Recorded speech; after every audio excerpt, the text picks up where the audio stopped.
Snehal art of teaching या चॅनलवरती आपल्या सर्वांचं स्वागत आहे. विद्यार्थी मित्रांनो, पवित्र पोर्टलच्या माध्यमातून ज्या विद्यार्थ्यांनी रजिस्ट्रेशन केलेलं आहे त्यापैकी जे एसटी प्रवर्गातील विद्यार्थी आहेत आणि ते विद्यार्थी नेमके किती आहेत, महिला किती आहेत, फिमेल किती आहेत, त्यापैकी किती जणांनी रजिस्ट्रेशन केलेलं आहे आणि हे जे विद्यार्थी आहेत या विद्यार्थ्यांमध्ये जर 15,000 जागा जर आल्या तर त्यामध्ये आपला कट ऑफ किती असणार आहे या संदर्भात हा व्हिडिओ बनवतो आहे आणि आपल्याला जागा किती येणार आहेत ते सुद्धा मी तुम्हाला या ठिकाणी सांगणार आहे.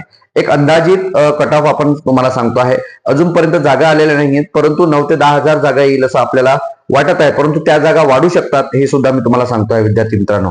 त्यामुळे पहिल्यांदा मी एसटी प्रवर्गातील जे काही विद्यार्थी आहेत त्यांच्यासाठी हा व्हिडिओ बनवतो आहे, ही माहिती देतो आहे. तुम्हाला ही माहिती पडताळून पाहिजे आहे. तुम्हाला स्वतःला तुम्ही हुशार आहात, तुम्ही सुजाण आहात, तुम्ही सुशिक्षित आहात, आपण शिक्षक बनणार आहात विद्यार्थी मित्रांनो. त्यामुळे मी जे सांगतो त्यावरच विश्वास ठेवू नका असं मी तुम्हाला सांगतो आहे, कारण तुम्ही चेक करू शकता.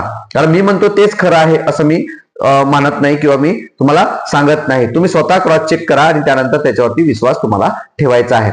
बघा, पहिल्यांदा एसटीचा कट ऑफ करतो आपण, चेक करतो, सांगतो आहे तुम्हाला. जागा आपल्या सर्वांना माहिती आहे.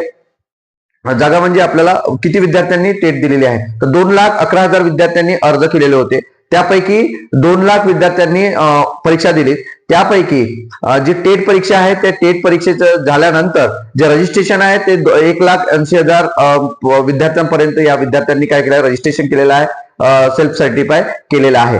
मग आता कट ऑफ किती येणार आहे, तर आपण टेटचा जर संपूर्ण टेट पकडलं म्हणजे एसटी प्रवर्गातील विद्यार्थ्यांचं जर टेट किती विद्यार्थ्यांनी दिले मेल फिमेल मध्ये, तर टोटल 19,324 विद्यार्थ्यांनी ही टेट परीक्षा दिलेली होती. त्यात फिमेल ज्या आहेत आपल्या त्या फिमेल आहेत 8,482 आहेत आणि मेल जे आहेत ते टोटल मेल आहेत 10,842 हे मेल आहेत. त्या मेल मध्ये आणि ह्या दोन्ही याच्यात टोटल जर आपण पकडतो म्हटलं तर 19,324 या एसटी बांधवांनी, त्यात महिला भगिनी असतील आपल्या किंवा आपले बांधव असतील, यांनी सर्वांनी 19,324 विद्यार्थ्यांनी काय दिलेले टेट परीक्षा दिलेली आहे. आता जर आपण पहिल्या विद्यार्थ्यापासून जर आपण पकडलं 156 157 एका पहिल्या विद्यार्थ्याला आहे, त्यापासून जर आपण 15,000 जागा जर आपण आल्या म्हटलं तर त्यातल्या 1,000 किंवा 1,100 जागा आपल्या विद्यार्थ्यांना मिळणार आहे. 7% 7.5% रिझर्वेशन आहे. तर आपल्या 1,050 जागा जर आपण पकडल्या तर टोटल सिरियल नंबर वाईज आपण आपला कट ऑफ जो येतो तो 115 वर येतो. कट ऑफ जर आपण पकडला तर 115 वर येतो. मग या कट ऑफ मी जे बोलतो आहे ते लक्षात ठेवाय तुम्हाला, तुम्ही आवर्जून त्यावरती विचार करायचा आहे की हा जो कट ऑफ 115 हा total serial number merit list जी एसटीची आहे त्या मेरिट लिस्ट नुसार आपण मी तुम्हाला सांगतोय की हा टोटल 100 किती सांगितलं तुम्हाला, 115 वर शेवटची मुलगी येत आहे, मळावी नावाची मुलगी शेवटची मुलगी येत आहे. मग या शेवटच्या मुलीपासनं मग विचार करा की इथपर्यंतच लिस्ट लागणार आहे का? नाही, यामध्ये खूप जास्त जागा या मायनस होत जातील. या 1,050 विद्यार्थ्यांमधल्या जागा कमी कमी होत जातील. कशा कमी होतील तर लक्षात घ्यायचं आहे.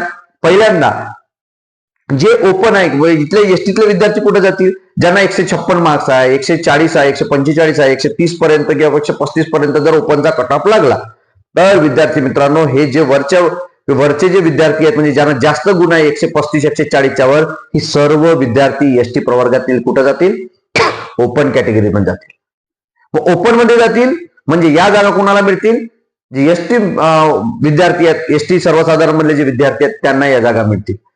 बरोबर. मग त्यात ह्या जागा मायनस होणार आहेत, त्यामुळे या जागा त्याच प्रवर्गातील विद्यार्थ्यांना त्या ठिकाणी मिळणार आहे. म्हणजे एसटीचा विद्यार्थी ओपन मध्ये गेल्यानंतर मुलगी जरी गेली तरी फिमेलला अजून एक जागा एक्स्ट्रा आपल्या या ठिकाणी मिळणार आहे, हे सुद्धा समजून घ्यायचं आहे. म्हणजे पहिल्यांदा ओपन मध्ये जातील विद्यार्थी, मेल मेल मध्ये जाईल, फिमेल फिमेल मध्ये जाईल. ओपन टोटल सर्वसाधारण मध्येही सुद्धा महिला जाऊ शकतात, हा सुद्धा विचार करायचा. म्हणजे इथं मायनस होतील, तिथं आपले विद्यार्थी ऍड होणार आहेत.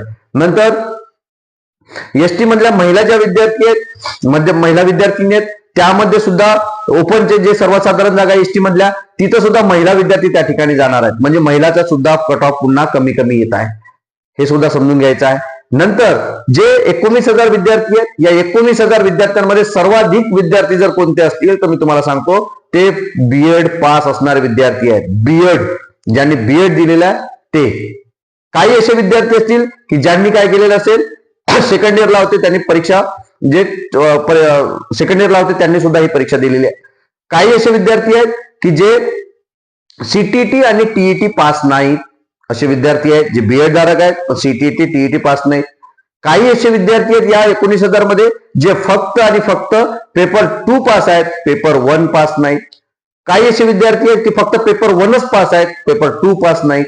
म्हणजे असं जे कॉम्पिटिशन आहे ते कमी कमी होत जात आहे विद्यार्थी मित्र, कमी कमी होत जात आहे. मग यामध्ये काही असे विद्यार्थी आहेत की जे डीएड नसल्यामुळं स्थानिक स्वराज्य संस्थेच्या ज्या जागा आहेत या 19,000 मधलंच तुम्हाला कॉम्पिटिशन सांगताय जे मायनस होत आहे, कमी कमी होत आहे. त्याच्यामुळं आपला कट ऑफ हा पुन्हा 115 वरून तुम्हाला सांगितलं की मी 100च्या खाली येणे आहे, येणे 100च्या खाली, हे तुम्हाला सांगतोय मी. जागा कितीही येऊ 100च्या खाली आपला कट ऑफ येणार आहे. जे मी तुम्हाला क्लॅरिफिकेशन सांगतोय यानुसार तुम्ही स्वतः विचार करायचा आहे, तुम्ही स्वतः विचार करा आणि त्यानुसार तुम्हाला ठरवायचं आहे. मग बीएड झालं, जे काही विद्यार्थी असतील एमएससी वाले ते विद्यार्थी कुठं वरच्या वर्गाला जातील, बरोबर. काही विद्यार्थी असतील सायन्स आणि मॅथ जे पेपर 2 पास आहेत ते सायन्सला जातील. जे पहिल्या जे डीएड पास आहेत, सीटीटी 1 पेपर पास आहेत ते पहिली ते 5व्या वर्गाला जातील. जे पेपर 1 आणि 2 पास आहेत ते पहिली ते 6व्या वर्ग 8व्या वर्गापर्यंत ते लायबल असतील. अशा पद्धतीने या जागा काय होतील, डिवाइड होतील आणि यामध्ये आपल्या विद्यार्थ्यांचा कट ऑफ हा कमी येईल. अजून या 19,000 विद्यार्थ्यांमध्ये मग एक सर्व्हिसमॅन आले, समांतर आरक्षणामधलं भूकंपग्रस्त आले, पूरग्रस्त आले, एक सर्व्हिसमॅन आले, त्यानंतर पुन्हा अजून आपले दिव्यांग बांधव आले. हे सुद्धा समजून घ्यायचं. हे समांतर आरक्षणामधले काही विद्यार्थी ज्यांना 1% जागा असते, दिव्यांग विद्यार्थी असतील, ह्या सर्व विद्यार्थ्यांच्या जागा या 19,000 मध्येच इन्क्लूड आहे. म्हणून विद्यार्थी मित्रांनो हे लक्षात घ्यायचं आहे, जरी 1050 जागा तुम्हाला 115 कट ऑफ पर्यंत तुम्हाला दिसत असेल तर तो कट ऑफ पुन्हा तुमचा 15 ते 20 मार्क्सने म्हणजे 90च्या खाली कट ऑफ येणार आहे. एनिहाऊ मी तुम्हाला सांगतोय 100च्या खाली कट ऑफ येणार आहे. म्हणून जर डीएड धारक, आणि यात फायदा कोणाचा होणार आहे तर जे विद्यार्थी डीएड धारक आहेत, जे विद्यार्थी सीटीटी पेपर 1 पास आहेत, अशा विद्यार्थ्यांना जिथं म्हणल्या तिथं जागा खाली आहेत. कारण स्थानिक स्वराज्य संस्थेमध्ये जिल्हा परिषद, नगरपालिका, नगरपंचायत आणि महानगरपालिकेच्या जागा आपल्यासाठी रिक्त आहेत विद्यार्थी मित्रांनो. त्यामुळं 1ली ते 5वी ही प्रत्येक गावाला जिल्हा परिषद शाळा आहे. 6वी 8वी नसेल पण 1ली ते 5वी मध्ये आपला एसटी बांधव नक्कीच त्या ठिकाणी लागणार आहे. का तर तो डीएड पास आहे. दुसरी गोष्ट सीटीटी पेपर 1 पास आहे. जे काही आपलं क्वालिफिकेशन आहे ते त्याने पूर्ण केलेलं आहे आणि त्यासाठी त्या जास्त जागा स्थानिक स्वराज्य संस्थेच्या असणार आहे. हे समजून घेणं अत्यंत गरजेचं आहे. यानुसारच हा कट ऑफ कमी येणार आहे आणि 100च्या खाली येणार आहे, 90च्या खाली येणार आहे. या सर्व गोष्टी महत्वाच्या आहेत. या 19,324 जे काही विद्यार्थी मी सांगतोय यात एवढ्या साऱ्या गोष्टी सांगितल्यानंतर तो कट ऑफ जो आहे तो कमी येणार आहे. त्यात महिला रिझर्वेशन, त्या समांतर आरक्षण, त्या DEd BEd, CTT paper 1 paper 2, MSc, BPEd, MPEd असणारे विद्यार्थी त्या लेवलला जाणार आहेत. काही इकॉनॉमिक्सची असणार आहे, काही कॉमर्स मेथड असणार आहे. या सर्व विद्यार्थी या 19,000 मध्येच आहेत विद्यार्थी मित्रांनो. त्यामुळं वेगवेगळ्या बाजूने वेगवेगळे विद्यार्थी जाणार आहेत आणि त्यांना सर्वांना संधी मात्र मिळणार आहे. म्हणून एसटी विद्यार्थ्यांसाठी हा शिक्षकांचा सुवर्ण काळ आहे. हेच तुम्हाला सर्वांना वारंवार सांगतोय विद्यार्थी मित्रांनो. तुम्हाला ही माहिती मी जी सांगितली आहे याबद्दल नेमकं काय वाटते हे नक्की कमेंट बॉक्समध्ये कळवा. मी सांगितलेल्या गोष्टी तुम्हाला पटत आहेत का की नाही हे सुद्धा कमेंट बॉक्समध्ये कळवा. आणि डिस्क्रिप्शन बॉक्समध्ये दिलेली जी लिंक आहे त्या लिंकवरती जॉईन व्हा आणि तुम्ही तिथे कमेंट करू शकता. मला पर्सनली तुम्ही मेसेज करू शकता. पुढचा जो व्हिडिओ असणार आहे तो इतर प्रवर्गातील विद्यार्थ्यांसाठी, दिव्यांग विद्यार्थी असतील, एसबीसी असतील, एससीबीसी असतील, आपले जे काही ओबीसी बांधव असतील, एनटी असेल, विजय असेल, या विद्यार्थ्यांसाठी स्टेप बाय स्टेप व्हिडिओ विद्यार्थी मित्रांनो आपल्यासाठी घेऊन येतो आहे. विद्यार्थी मित्रांनो आपण अजूनही सबस्क्राईब केलं नसेल तर माझ्या या चॅनलला सबस्क्राईब करा. धन्यवाद.